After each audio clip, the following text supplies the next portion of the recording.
On les a pas eu encore. Hein. On les a pas eu encore. On s'en rapproche. Ouais, ça rapproche. On va dire que 70, 65, 70 minutes de très bon niveau dans ce qu'on souhaitait mettre en place, dans ce qu'on avait décidé ensemble. Je voulais que les joueurs soient connectés.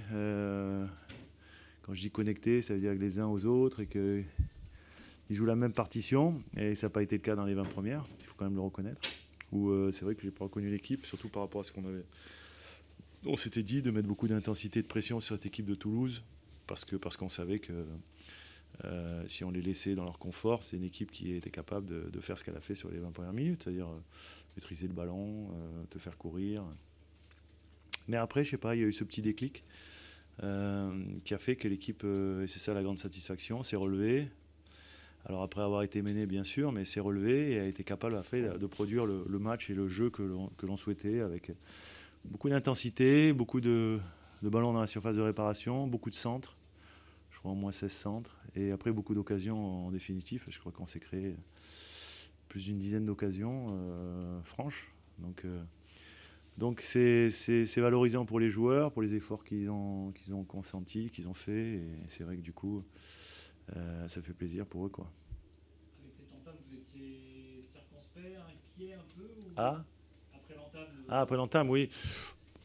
On n'a pas le temps d'être inquiet et circonspect, parce que c'est vrai qu'on est dans l'action et qu'on se doit d'être moteur sur le terrain aussi. Et c'est vrai que mon premier discours, c'est que dans cette période où effectivement on n'arrivait pas à trouver nos marques, on n'arrivait pas à lancer notre match, c'était de jouer, quoi, de prendre le ballon, de proposer des choses. On avait su le faire contre le Paris Saint-Germain et même faire jeu égal dans le jeu. Et là, on n'était pas capable, je ne sais pas, un peu inhibé, je ne sais pas pourquoi.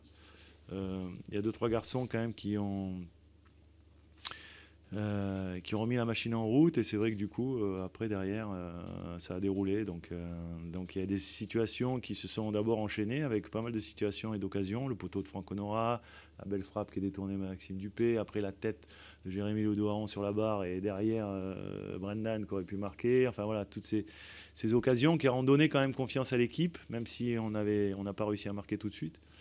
Mais après, il y a eu ce magnifique coup de boule de Steve sur corner. Ça faisait plaisir, parce que ça fait un moment que je dis que je voulais voir un but sur corner, parce qu'on les travaillait. On a la taille, on a au fait aussi des garçons qui s'engagent, et en plus on a des tireurs, donc il n'y a pas de raison que ça ne vienne pas. Et c'est vrai que c'est venu aujourd'hui sur une phase de jeu à arrêter qu'on avait travaillé, qu'on avait identifié. Donc voilà, ça fait plaisir. Parce qu'il y a 3 buts de la tête, 3 buts de pied arrêté. Ouais. Et ce corner, c'est 2 coups francs. Ouais. Je ne peux pas dire qu'il n'y a pas eu de jeu par ailleurs. Non, bien sûr. Mais ce qui est paradoxal en plus, parce qu'il y a eu beaucoup d'occasions dans le jeu, et qu'à l'arrivée, tu as marqué sur tous tes coups de pied arrêtés, quoi. Mais en même temps, quand tu... Ça veut dire quoi en termes d'engagement, c'est ce que, voilà. C'est ce que j'allais dire. J'allais dire que quand tu marques sur des situations comme ça veut dire qu'à un moment donné, l'équipe, elle est dans l'engagement que tu souhaites, elle est effectivement dans l'intensité, dans les courses, et effectivement dans la volonté de gagner les duels. Et un jeu aérien, c'est aussi un duel. Et là, les joueurs ont été en mouvement. Ça fait plaisir aussi pour Madi, qui s'est souvent créé des situations et qui était proche de marquer et qui n'arrivait pas à le faire. Donc là, il est récompensé. Donc voilà, ça fait plaisir aussi pour les attaquants. Jérémy revient et marque son but. Steve a marqué. Franck aurait pu le faire. Bon, il n'a pas voulu, mais bon, après, ça c'est... Je vais régler ça avec lui. Tu avais peut-être privilégié, je ne sais pas, une attaque peut-être assez athlétique, assez physique, en descendre aussi en adéquation dans le jeu, plus technique, plus créatif. Vous avez cette volonté de rivaliser techniquement au milieu et d'avoir des costauds devant. En fait, il y avait la volonté d'être un peu plus offensif. C'était une animation offensive assez... qu'on n'avait jamais mis en place. Alors déjà qu'on n'avait jamais mis en place parce qu'on n'avait jamais eu les 4 ensemble. Il faut bien se rappeler que lors des 3 matchs qu'on a perdus d'affilée, on n'avait ni Jérémy Lodoaron, ni Steve Mounier, ni Franck Honora et ni Romain Del Castillo. Et que après on a eu soit les 3 sans Romain, soit 3 sans Jérémy, soit donc c'est vrai qu'on les a jamais eu. Là, dans la semaine, j'ai pensé forcément à ce match-là, qui était un match charnière pour nous, qu'on se devait impérativement de gagner, sans calculer ou imaginer ce que les autres pouvaient faire et tout ça, parce qu'on n'est pas là-dedans. On veut vraiment maîtriser notre destin et avoir et avoir travaillé et s'organiser les matchs pour les gagner et pas par rapport aux résultats des autres. Mais de gagner ce match-là, qu'est-ce qui pouvait me donner le plus d'opportunités de le faire? Et je me suis dit qu'avec 3 garçons qui, effectivement, Franck, on sait que ça peut être un pourvoyeur de ballon fantastique, notamment dans des centres, dans des passes décisives. Et après, tu as besoin d'avoir des garçons qui peuvent être des receveurs. Et quand on n'a qu'un, c'est plus compliqué. Quand on a 2, ça te donne un peu plus de situations, un peu plus de... Puis on sait qu'entre Jérémy et Steve, il y a de la masse, il y a du volume, il y a de la taille, il y a de l'engagement. Donc quand tu mets des ballons dans la surface de réparation, tu sais qu'à un moment donné, si tu multiplies les situations, tu vas peut-être à un moment donné trouver la faille. Donc voilà, la volonté, effectivement, c'est d'avoir une animation à 3 têtes offensivement. Et après, d'avoir un garçon derrière qui était capable de mettre des ballons. On sait que Romain est un garçon qui, techniquement, doit nous apporter plus. On a vu qu'il a été absent pratiquement la première demi-heure du match. Et c'est là où on n'était pas dans le match. Et qu'après, quand il est rentré dans le match, ça a été mieux, forcément. Mais comme je lui ai dit, j'ai besoin que tu sois plus acteur, plus tu as les qualités pour. Et il l'a prouvé sur la deuxième partie du match, quoi. C'est l'histoire de ce match-là en tous les cas. Après, c'est vrai que la préparation de match et des matchs, elle est toujours un petit peu différente. C'était aussi un match à domicile où j'avais la volonté de rivaliser dans la possession du ballon, ce qu'on a fait parce qu'on est presque à 50-50. Mais en même temps, en se créant beaucoup de situations. Donc je pensais que Romain pouvait amener cette qualité technique pour avoir un peu plus de maîtrise et surtout d'avoir cette dernière passe qui pouvait faire mal à l'adversaire. Donc il l'a fait surtout en fin de première mi-temps et sur la deuxième période. Donc c'est bien, mais il faut continuer à progresser à ce niveau-là. Quand vous voulez. Bonjour Philippe. Bonjour. Vous aviez bien démarré ce match. Ouais. Ça a tourné un peu au cauchemar finalement. Non, pas trop. Je pense qu'on a bien démarré le match. On marque, on ouvre le score, on a des opportunités de marquer un deuxième. Après, Brest revient à domicile sur des coups de boutoir, sur des centres, sur des tirs, et ils égalisent logiquement, parce qu'on a concédé, si on s'est créé des occasions, on en a concédé aussi. Je dirais que le nul est équitable, et en deuxième mi-temps, on perd le match au coup de pied arrêté, parce qu'on n'a pas concédé tant d'occasions que ça dans le jeu ouvert. Je pense que Brest nous a été supérieur dans l'engagement, c'est ça qui les a permis d'avoir des coups de pied arrêtés intéressants. Et nous, offensivement, on a été très pauvres sur la deuxième mi-temps. Donc ça suffit pour perdre un match et agacer tout le monde. Oui. Ouais, mais je pense que dans le jeu ouvert, Brest a une barre, a des situations. Donc ils reviennent bien, ils sont chez eux, ils ont de la qualité. Ils égalisent. Mais je suis surtout déçu de la deuxième mi-temps sur notre production offensive. Et puis on perd encore une fois sur coup de pied arrêté défensif, et ça c'est agaçant. C'est aussi énervant parce que nous on vient de la Ligue 2, on sait ce que c'est que l'engagement, et ça c'est des choses qu'on n'apprécie pas. On a le droit des fois de ne pas être bon techniquement, on ne peut pas tout bien faire, mais l'engagement c'est un minimum, et on a été battu dans ce domaine-là face à une équipe qui voulait à tout prix arracher la victoire. Je sais pas, peut-être dû aussi à Brest qui nous a été supérieur. C'est une équipe qui nous est supérieure athlétiquement, avec beaucoup d'impact, beaucoup de vitesse. Après, non, je ne vais pas en parler. Mais vous verrez quand même les images sur Thaïs d'Alinga, c'est impressionnant. Hein, quand on voit le jaune que Anto prend, et puis le jaune, il est ouvert jusqu'ici.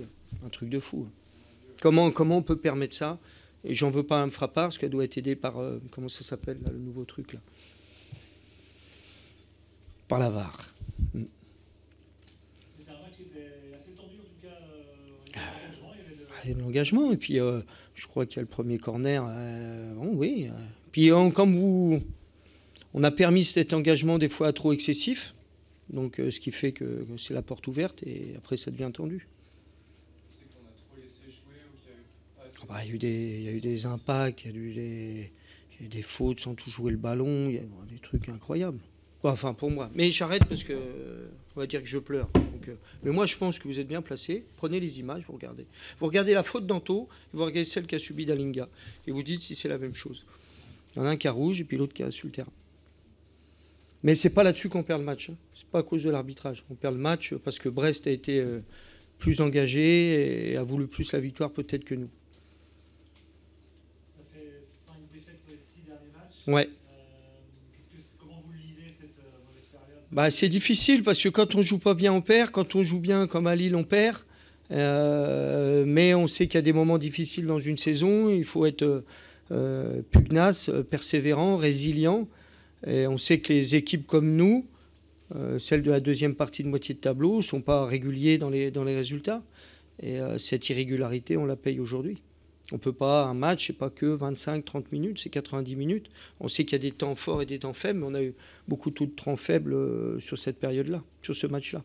Pourtant, avant le match, vous me disiez, Philippe, vous n'avez pas mis un peu de pression, mais vous me disiez qu'il faut quand même construire un petit peu la pression. Vous l'avez dit en conférence de presse. Vous l'avez dit aussi peut-être à vos joueurs. Ouais, tout le monde est conscient. Puis notre début de match reflète bien que les joueurs étaient bien préparés. On a un vrai contrôle en début de match, on marque logiquement. Et après, on s'est laissé rattraper, on s'est énervé par un engagement excessif peut-être. Et puis, on n'a jamais pu retrouver le contrôle du match. Et surtout, une pauvreté pour moi offensive en deuxième mi-temps. Vous avez parlé de bonne manière de recruter pour la Coupe de France. C'est de nature à vous faire douter Non, c'est des matchs comme ça maintenant. Chaque match a vérité. En plus, c'est pas la même compétition, mais c'est sûr que pour nous, c'est mieux de faire un bon match avant la demi-finale. Maintenant, on l'a pas fait. On va pas déclarer forfait, rassurez-vous. Quels enseignements vous tirez justement? Vous pouvez tirer. C'est difficile parce que je vous dis, chaque match est différent. Donc là, c'est une autre compétition, un autre adversaire, et j'espère un autre Toulouse Football Club aussi. Vous pensez qu'inconsciemment, ce manque d'engagement, ça peut venir de là aussi, de penser Avant de jouer, déjà, on me disait, est-ce que vous ne pensez pas que... Moi, si ça vous fait plaisir, je vais vous dire que oui, parce que vous en parlez tellement. Ça s'appelle le biais de confirmation. Si vous êtes tellement persuadé qu'on a une demi-finale que les joueurs ne vont pas faire un bon match. On en a parlé avant le match. Pendant et après le match, forcément, on perd 3-1, ça peut revenir. Si ça peut vous faire plaisir, oui. Moi, je ne le pense pas. Mais vous avez le droit de le croire. Hein. Chacun ses croyances. Dans quel état de confiance vous l'attaquez quand même On sait très bien que un match, c'est un match. Et puis, je vous le dis, chaque match, sa vérité. Hein, c'est pas parce qu'on a perdu 6-1 à Marseille que derrière, quand on a reçu Ajaccio, qu'on était obligé de perdre aussi. Donc peut-être que ça va peut-être nous faire du bien aussi de nous énerver, de nous agacer, de nous mettre en colère pour avoir un maximum d'énergie et d'implication pour un moment historique pour le club. Brecht qui était absent. Ouais. Vous pouvez nous donner des nouvelles? Oui, ça va bien. Il y a une commotion cérébrale, donc il y a un protocole. Il a vu le neuro, il s'est entraîné à part, parce qu'il ne pouvait pas s'entraîner collectivement, et puis il pourra retrouver l'entraînement collectif là en début de semaine. Pour l'instant, pour la demi-finale, on ne sait pas.